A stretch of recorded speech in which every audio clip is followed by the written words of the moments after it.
నీ వాక్యము నా పాదములకు దీపమును నా త్రోవకు వెలుగునై ఉన్నది.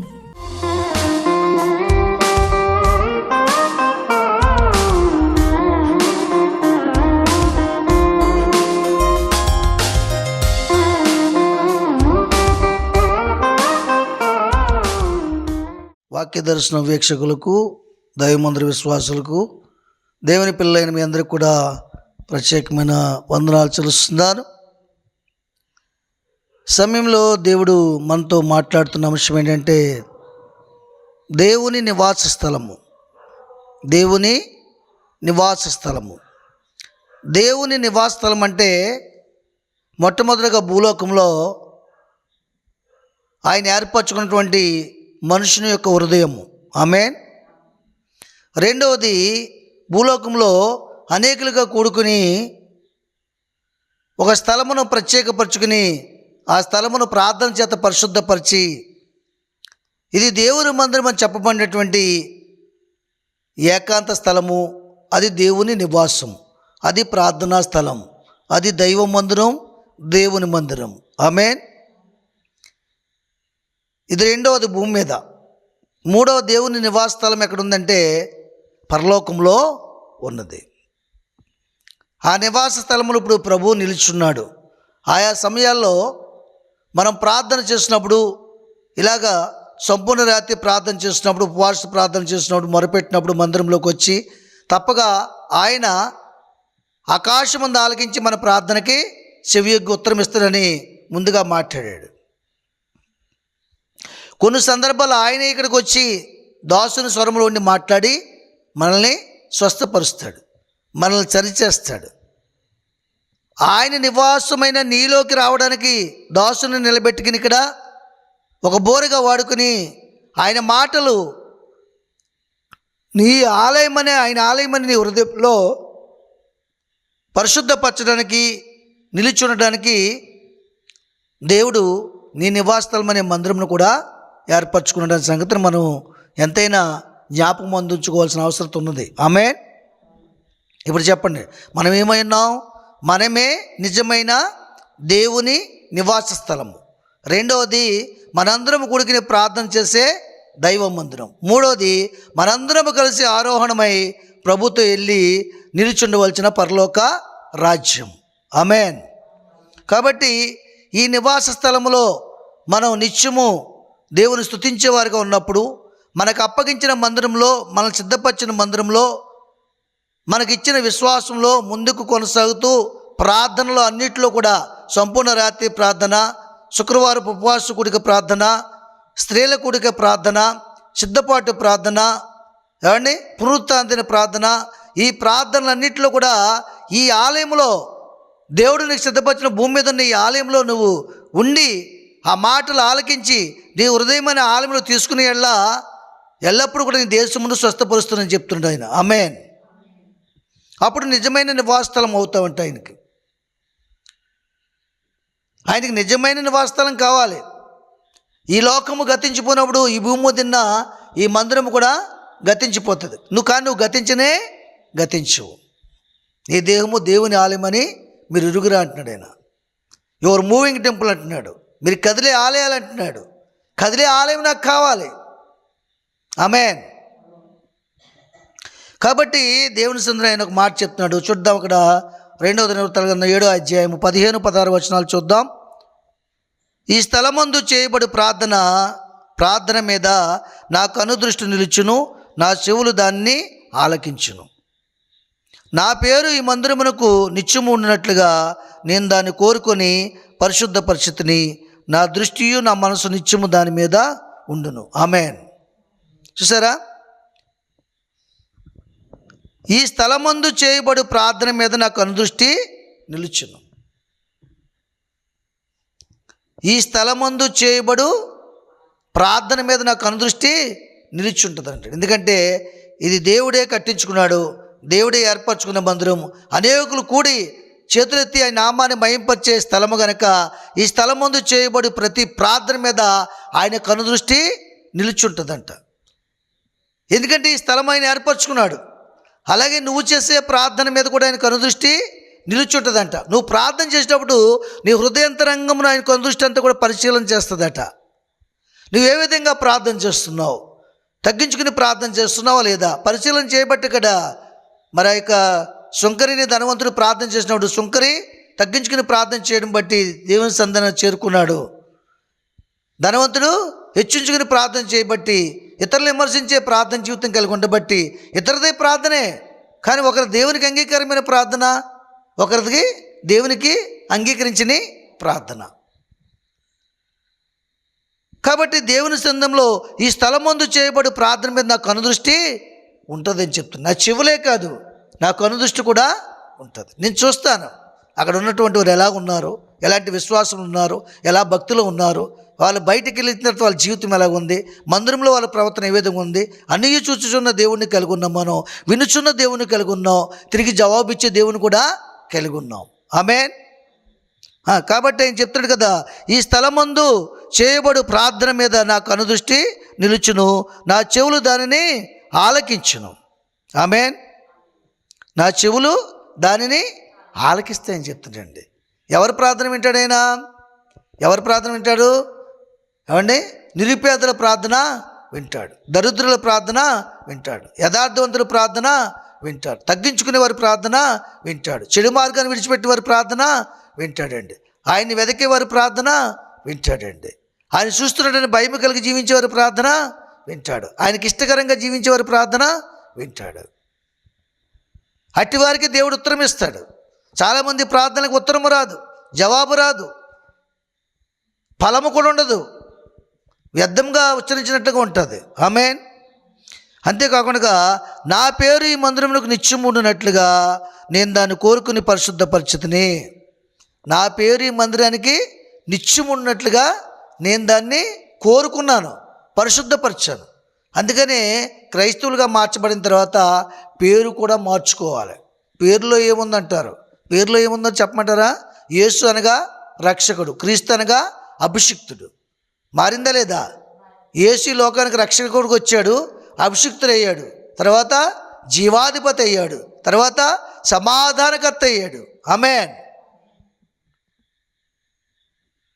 జీవాధిపతి ఇప్పుడు ఏం చేశాడు? సమాధానకర్తగా వచ్చి పరిశుద్ధాత్మ అనే అభిషేకం ద్వారా మనతో మాట్లాడి మన దేవుని రాజ్యంతో సమాధానపరుస్తున్నాడు. ఆమేన్. కాబట్టి పేరు కూడా నేను ఈ మందిరంకు పేరు పెట్టినంటున్నాడు. ఇప్పుడు అక్కడ వాళ్ళు కూడా ఇందాక ఆ బలిపెట్టెలు కట్టినప్పుడు బేతేలు అని బెహెర్షెబా అని పేర్లు పెట్టారు. బేతేలు అనగా దేవుడు మాట్లాడిన స్థలము. బేతేలు చర్చిలు చాలా ఉన్నాయి, బెహెర్షెబా చర్చిలు కూడా చాలా ఉన్నాయి. ఆమేన్. కాబట్టి దేవుడు అంటాడు, ఈ స్థలం ముందు చేయబడి ప్రార్థన మీద నాకు అనుదృష్టి నిలుచును, నా చెవులు దాన్ని ఆలకించును, నా పేరు ఈ మందిరమునకు నిత్యము ఉండినట్లుగా నేను దాన్ని కోరుకుని పరిశుద్ధపరచుతుని. దేవుడే కోరుకుంటే ఏం చేస్తాడంటే దాన్ని పరిశుద్ధపరుస్తాడటండి.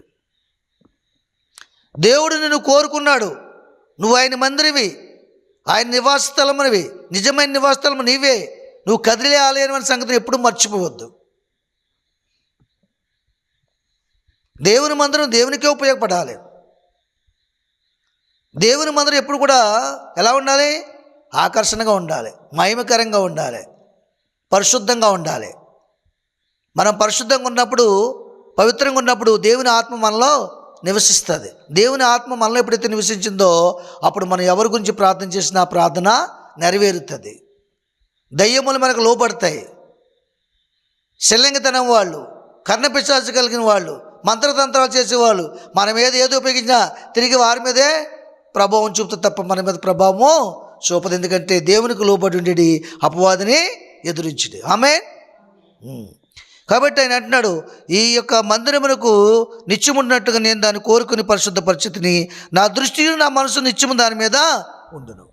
నా దృష్టి నా మనసు కూడా నిత్యము దాని మీద ఉంటుందని చెప్తున్నాడు ఆయన. దేవుని దృష్టి నిత్యం మన మీద ఉన్నట్లుగా ఉండాలి, ఈ మందిరం మీద ఉన్నట్లుగా ఉండాలి. అలాగ మనల్ని కోరుకున్నట్లుగా మన ప్రవర్తన ఉండాలి. అలాగ మన దేవుని మనసును ఆకర్షించాలి, ఆయన మనసును సంతోషపరచాలి, అలాగే ఆయన చిత్తము నెరవేర్చాలి, ఆయన ఆలోచన తలంపులను నెరవేర్చాలి. అప్పుడు దేవుడు మనల్ని మన మీద ఆయన దృష్టి ఉంటుందట. మనల్ని సజీవులుగా ఎంచుకుంటాడప్పుడు దేవుడు సజీవమైన మందిరములుగా ఎంచుకుంటాడు దేవుడు. నువ్వు నిజమైన నివాసస్థలమని నిన్ను బట్టి దేవుడు ఆనందిస్తాడు. ఆమేన్. చూడండి, అక్కడ 1 కొరింథీ పత్రిక ఒక మాట చూపిస్తాను మీకు. అక్కడ 1 కొరింథీయులకు రాసిన పత్రిక 6వ అధ్యాయము చూసుకుంటే 19-20 వచనంలో ఒక మాట చెప్తున్నాడు. అక్కడ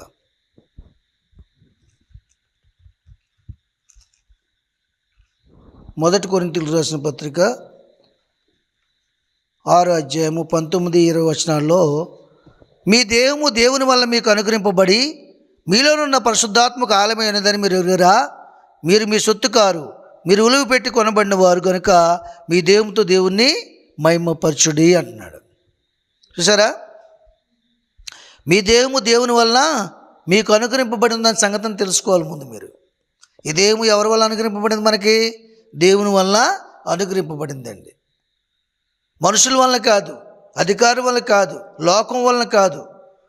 ఈ దేహము ఎందుకు అనుగ్రహింపబడిందంటే మీరు దేవుని ఆలయమై ఉన్నారని, మీలో ఉన్న పరిశుద్ధాత్మక ఆలయమై ఉన్నదని మీరు ఎరుగురా అంటున్నాడు ఆయన. ఇది ఏమేమైందంట? మనలో ఉన్న పరిశుద్ధాత్మకి ఆలయమై ఉన్నదని మనం ఎరగాలి. మనం అలా ఎరిగినప్పుడు తెలియక పాపం చేసాం, తెలియక బూతులు మాట్లాడాం, తెలియక దురాలోచన చేసాం, తెలియక అసూయపడ్డాం అనడానికి అక్కడ అవకాశం ఉండదు. అవునక చెప్పండి. మనం ఒకటి ఎరిగి ఉండాలి, మన దేహము దేవుని ఆలయమైంది కాబట్టి దేవుణ్ణే మహిమపరచాలి. ఈ నోటితో దేవుని మహిమపరచాలి తప్ప ఈ నోటితో బూతులు మాట్లాడకూడదు. ఈ నాలుక దేవుని నామాన్ని మహిమపరచడానికే మాట్లాడాలి తప్ప మరి దేనికి సరసోక్తులు కానీ, అసూయ మాటలు కానీ, ఏమండి మరి చెడు మాటలు కానీ, ఇక్కడ మాటలు అక్కడ మాటలు చెప్పే స్థితి కానీ ఉండకూడదు. అట్టి వారిని దేవుడు వాడుకోడు.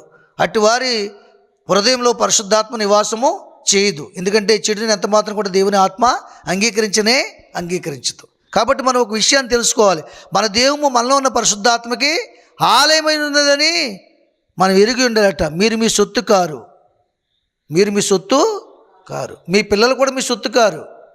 ఎవరి సొత్తు? వాళ్ళు దేవుని సొత్తు అయి ఉన్నారు.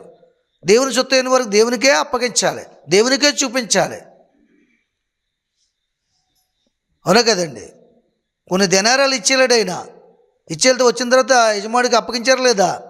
కొంతమంది రెట్టింపు చేసి అప్పగించారు, ఒకడు మాత్రం భూమిలో పాతి తిరిగి మరలా అప్పగించాడు. అది ఆయన సొత్తు. దేవుని సొత్తుని మనం వాడుకోవడానికి వీల్లేదు. దేవునికే వాడబడాలి, దేవునికే ప్రతిష్ఠ చేయాలి, దేవుని యందు భయభక్తులు కలిగి పెంచాలి. అప్పుడు దేవుని సందులో ఆ బిడ్డలను బట్టి నీకు శాంతి సమాధానం కలుగుతుంది. ఆ బిడ్డలను బట్టి నీకు నెమ్మది ఉంటుంది. చాలామంది జీవితాల్లో వారి బిడ్డలను బట్టి, వారి కుమారులను బట్టి, వారి కుమార్తెలను బట్టి నెమ్మది ఉండదు. కారణం ఏంటంటే వారు దేవుని యందు భయభక్తులు కలిగి వారిని పెంచలేదు కనుక వాళ్ళ ఇష్టానికి వాళ్ళ లోకంలో తిరిగి అనేకమైన శ్రమలు, ఇరుకులు, ఇబ్బందులు తల్లిదండ్రుల మీద తీసుకొచ్చి వాళ్ళు అవమానపరిచి నిందలకు గురి చేసి నెమ్మది లేకుండా చేస్తారు. దానికి గల కారణం ఏంటంటే ఎక్కడి నుంచే బయలుదేరింది అది. ఆమేన్. కాబట్టి దేవుని సందులో ఆయన చెప్తున్నాడు, మీరు విలువ పెట్టి కొనబడిన వారు కనుక మీ దేహంతో దేవుణ్ణి మహిమపరచుడి. నిజమైన నివాస స్థలం. మీరు విలువ పెట్టి కొనబడ్డారు కాబట్టి మీ దేహంతో దేవుణ్ణి మహిమపరచాలి. పౌలు గారు ఏమన్నారు? ఈ శరీరం అందున్నంతకాలం దేవునికి దూరమై ఉన్నాను, చావైనను బ్రతుకైనను దేవుని కొరకే. చావు అయితే నాకు లాభం, బ్రతుకుటైతే క్రీస్తు కొరకే బ్రతుకుతాను. ఈ దేహం మందు ఉన్నంతకాలం కూడా నేను దేవునికి దూరమై ఉన్నాను అంటున్నాడు ఆయన. ఆమేన్. కాబట్టి దేవుని సందులో మన ఈ విషయాన్ని గమనించాలి. మన దేహము దేవుని ఆలయం ఉందని మనం ఎరగాలి. ఎరిగిన మనము దేవునికి ఇష్టం లేని పని ఏది కూడా చేయకుండా ఉండగలం. మనం ఏమై ఉన్నామో, మనం ఎవరమై ఉన్నామో, అసలు దేవుడు ఎందుకు మనం పిలుచుకున్నాడో, ఆయన ఉద్దేశం ఏంటో, ఆయన ఆలోచన ఏంటో ఎరిగి ఉండాలి మనం. ఒకవేళ నువ్వు ఎరిగి ఉండకపోతే ప్రభువుని అడుగు, ఆయన చెప్తాడు. ఆమేన్. దేవునికి మహిమ కలుగును గాక. హల్లెలూయా. కాబట్టి దేవుని సందర్భంగా మరొక విషయాన్ని కూడా చూపిస్తాను మీకు. చూడండి, రోమాపత్రిక 12వ అధ్యాయము 1వ వచనంలో చూసుకున్నట్లయితే అక్కడ కూడా ఒక మంచి మాట చూపిస్తున్నాడు. కాబట్టి సహోదరులారా, పరిశుద్ధము దేవునికి అనుకూలమైన సజీవ యాగంగా మీ శరీరములను ఆయన సమర్పించుకుని దేవుని వాక్యం బట్టి మిమ్మల్ని బతిమాలుకుంటున్నాను. ఇటు సేవ మీకు యుక్తమైనది. చూసారా, చక్కని మాట చెప్తున్నాడు పౌలు గారు. కాబట్టి సహోదరులారా, పరిశుద్ధమును దేవునికి అనుకూలమైన సజీవ యాగంగా మీ శరీరంలో ఆయనకు సమర్పించుకోండి అని చెప్తున్నాడు. పరిశుద్ధమును దేవునికి అనుకూలమైన సజీవ యాగంగా అంటే ఈ లోకంలో బ్రతుకుతున్న మనము ఈ లోకంలో చనిపోయేవారుగా ఉండాలి. ఈ లోకంలో ఆశలన్నీ కూడా చనిపోవాలి. క్రీస్తు యేసుతో సిలువ వేయబడాలి. అప్పుడు వాక్యంలో మనం జీవించగలం, పరిశుద్ధతలో జీవించగలం, నీతి యందు మనం జీవించగలము. ఏమండి, చెడు మార్గం విడిచిపెట్టి ఆయన మనం వెతకగలము. పరిశుద్ధమును దేవునికి అనుకూలమైన సజీవ యాగంగా మీ శరీరంలో ఆయనకి సమర్పించుకోండి అని దేవుని వాక్యములను బట్టి మిమ్మల్ని బతిమాలుకొంచున్నాను. ఇట్టి సేవ మీకు యుక్తమైంది అంటున్నాడు. పరిశుద్ధమును దేవునికి అనుకూలమైనటువంటి సజీవ యాగంగా నువ్వు సమర్పించుకోవాలట. సమర్పించుకోవాలి దేహాన్ని సమర్పించుకున్నాం అనుకోండి, ఇంక దేహం మీద ఏం తగిలించుకోకూడదు. మరి ఏంటి, ముక్కు పుడకలు, ఉంగరాలు, చెవులు బొంగరాలు, ఇవన్నీ కూడా తీసేయాలి. అవునగా చెప్పండి. దేవుడు సమర్పించుకోమని చెప్పాడా అంటారు చాలామంది. మరి ఇక్కడ చెప్పట్లేదా? సజీవ యాగంగా మీ దేహాన్ని సమర్పించుకోవాలి. మీకు ఒక అలంకరణ ఉంది ఆత్మలో, ఆ అలంకరణ చేసుకోండి. ఆత్మఫలము, సంతోషము, సమాధానము, నీతి ఫలము, ఆనందము, ఇవన్నీ కూడా ఫలాలే, ఇవన్నీ కూడా అలంకరణే, అవన్నీ దేవుడు ఇచ్చేవి. ఆమేన్. కాబట్టి దేవుని సన్నిధానంలో మనల్ని సమర్పించుకోవాలి, మనల్ని మనం నిబంధన చేసుకోవాలి, మనకు మనమే తీర్మానము తీసుకోవాలి. లేకపోతే దేవుని ఆలయంగా జీవించలేము, దుష్టుని ఆలయంగా మలచబడతాం. మొదట్లో ఆత్మీయ జీవితంలో కొత్తగా ఉన్నప్పుడు, దేవుడి కార్యం చేసినప్పుడు చాలామంది దేవుని ఆలయంగా నివసించడానికి ఇష్టపడతారు. తర్వాత విశ్వాసం కోల్పోయి దుష్టుని ఆలయంగా మార్చబడతాడు. ప్రారంభమేమో విశ్వాసంతో బయలుదేరుతుంది, ముగింపు ఏమో అవిశ్వాసంతో ముగించబడుతుంది. ప్రారంభం సజీవమైనటువంటి ఆశ కలిగి మొదలు పెడతారు, ముగింపేమో నిర్జీవంగా ముగిస్తారు.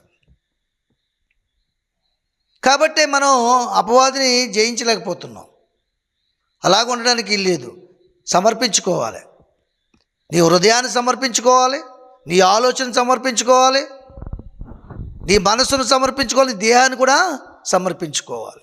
నేను సృష్టించిన వాడు నీకు భర్త ఉన్నాడు, ఆ భర్తకి ఇష్టకరంగా జీవించాలని నిర్ణయం తీసుకుని నీ దేహాన్ని సజీవయాగంగా సమర్పించుకోవాలట. పరిశుద్ధమును దేవునికి అనుకూలమైనట్టుగా మలుచుకోవాలి నీ దేహాన్ని, నీకు అనుకూలమైనట్టు కాదు. పర్వాలేదులే, ఇది కట్టుకోవచ్చు, పర్వాలేదులే, తినొచ్చు, పర్వాలేదులే, ఇలా చేయొచ్చు, ఈ పర్వాలేదు ఏం పని చేయదు. ఆయన ఏది చెప్తున్నాడో అదే చేయాలి. ఆయన ఏదైతే ఇష్టపడుతున్నాడో దాన్ని చేయడానికి మనం ఇష్టపడి జీవించాలి. అప్పుడు సజీవమైన యాగముగా, బలి అర్పణగా, ఆయనకి ఇష్టమైన నివాస స్థలంగా దేవుడు మనల్ని ఆశీర్వదిస్తాడు. ఆమేన్. కాబట్టి దేవుని సన్నిధానంలో మరొక విషయాన్ని మీకు జ్ఞాపకం చేస్తుంది. చూడండి, మొదటి దినవృత్తాలు 22వ అధ్యాయం.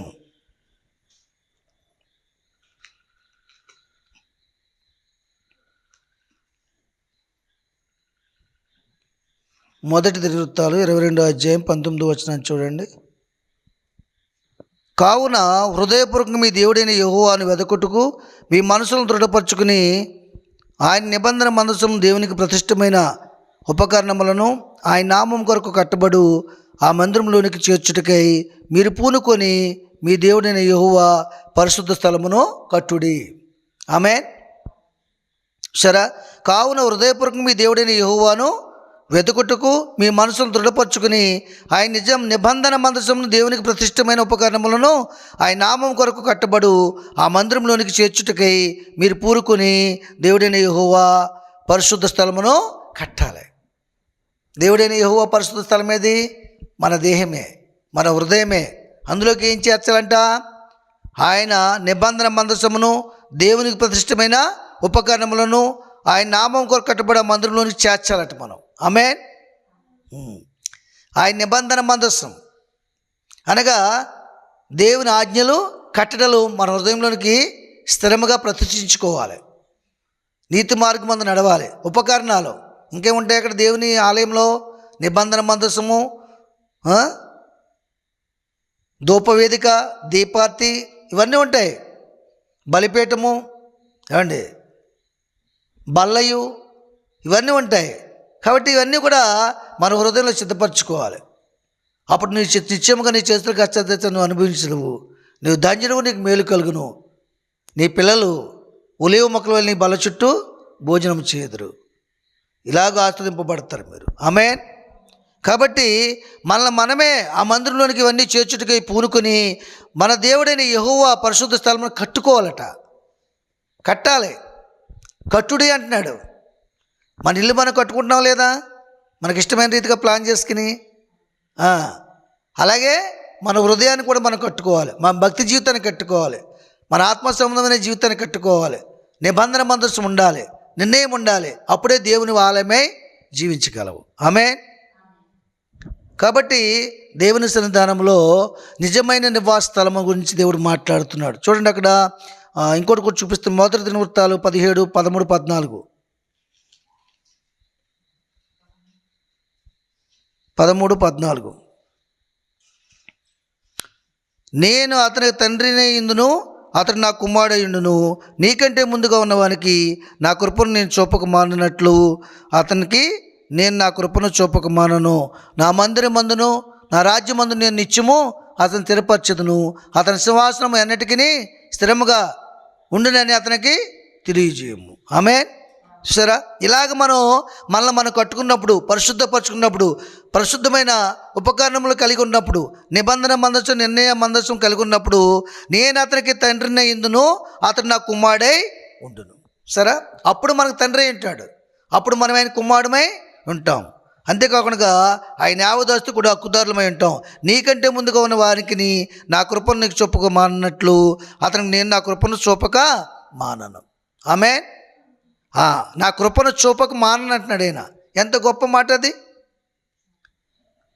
నా మందిరమునందు నా రాజ్యమందు నేను నిత్యము అతన్ని స్థిరపరచదును. సరే, నా మందిరమందు స్థిరపరుస్తాను విశ్వాస జీవితంలో, నా రాజ్యమందు కూడా స్థిరపరుస్తాను. ఎంత గొప్ప దేవుని కలిగి ఉన్నాం మనం. ఏమండి? అతని సింహాసనం అన్నిటికీ స్థిరంగా ఉండునని అతనికి తెలియజేయము. ఈ మాట ఎవరితో చెప్పమన్నారు? దావీదుతో చెప్పమంటాడు. ఎంత గొప్ప సంగతి. సొలొమోనుతో చెప్పమంటాడు.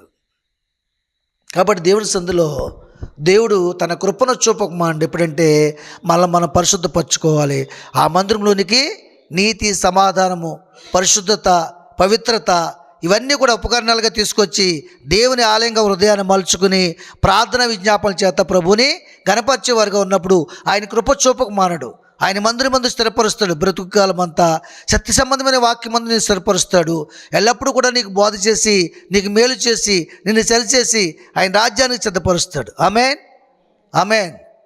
కాబట్టి దేవుని సన్నిధానంలో మనం నేర్చుకోవాల్సింది ఏంటంటే నిజమైన మందిరము మనమే అని, నివాసస్థలం మనమే అని, దేవుని ఆలయమై ఉన్నామని, పరిశుద్ధత కలిగి ఉండాలని, దేవుని కృపకు పాత్రగా ఎంచబడాలని ఒక నిర్ణయం తీసుకున్నప్పుడు తప్పక దేవుడు ఆశీర్వదిస్తాడు. ఆమేన్. ఆఖరికి ఒక మాట చూపి ముగిస్తాను. 2వ దినవృత్తాలు 7వ అధ్యాయం చూడండి, 1, 2, 3 వచనాలు.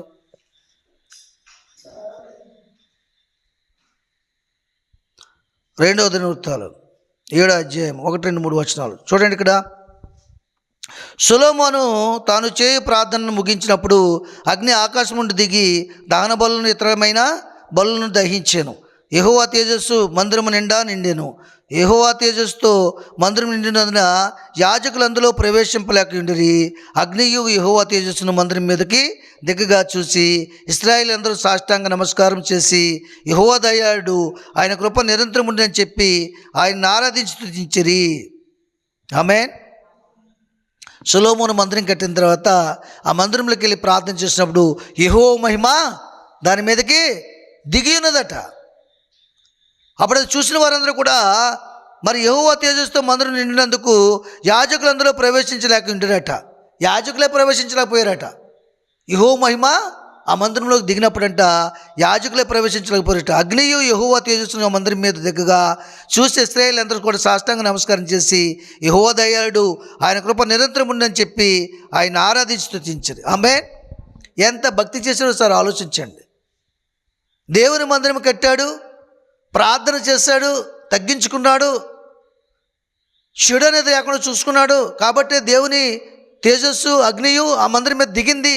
అది చూసినప్పుడు యాజకులైన వారు కూడా ఆ మందిరంలో చొరబడలేకపోయారట. కానీ ఆ మందిరంలో మరి సొలొమోను నివసించగలిగాడు. ఆమేన్. ఇంతలాగా చేసి దేవుని మహింపరిచిన వాడు ఒక దినాన ఈ మందిరమును పాడు చేసుకున్నాడు. ఏ మందిరమును? ఆయన కట్టిన మందిరాన్ని కాదు, ఆయన దేహం అనే మందిరాన్ని.